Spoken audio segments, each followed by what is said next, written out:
কোনদিন ফজরের নামাজ পড়ে না, এত বড় জানোয়ার মুসলমানের ঘরে ঘুমায় কেমনে বেটা?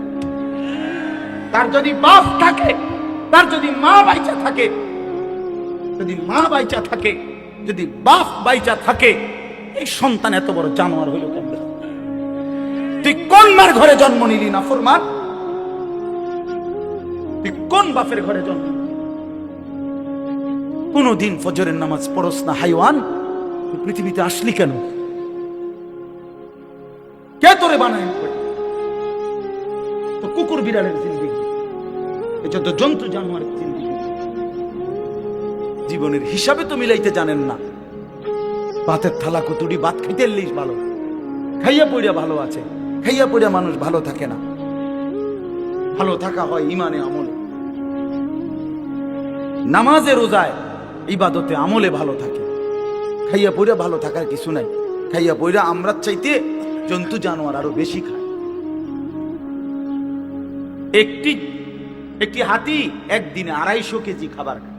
গবেষকদের 250 কেজি, 90 লিটার পানি পান করে। এটা বইতে আছে,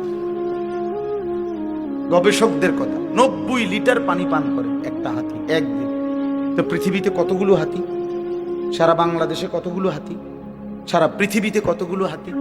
তা আল্লাহর দুনিয়া, আল্লাহর দেওয়া রিজিক ওরা কি পরিমাণ ভক্ষণ করছে, আমরা সেই তুলনায় কিছু খাই না? কি খাই আমরা? কি খাই আমরা? এই জন্য দয়া করে রাগ হয়ে না, বুঝাইতে চাইলাম। ছেলেদের দিকে নজর দেয়, মেয়েদের দিকে নজর দেয়। সংসারে মানুষ হলো আসল। মানুষ নষ্ট হইয়া গেলে ফার্নিচার দামি হইলে লাভ। ছেলে মেয়ে চরিত্রহীন হইলে খাটটা তো মজবুত, কিন্তু ছেলেটা তো ওই খাটে শুয়ে সারা রাত উলঙ্গ ছবি দেখে। ঘরটা তো বিল্ডিং এর বুঝলাম, টাইলসও বুঝলাম, মেয়েটা তো সারা রাত আরেকটা ছেলের সাথে অবৈধ প্রেমের আলাপ করে। তাহলে আপনার জীবনের অর্থ কি বাবা? এই জীবনে বেঁচে থাকার লাভ?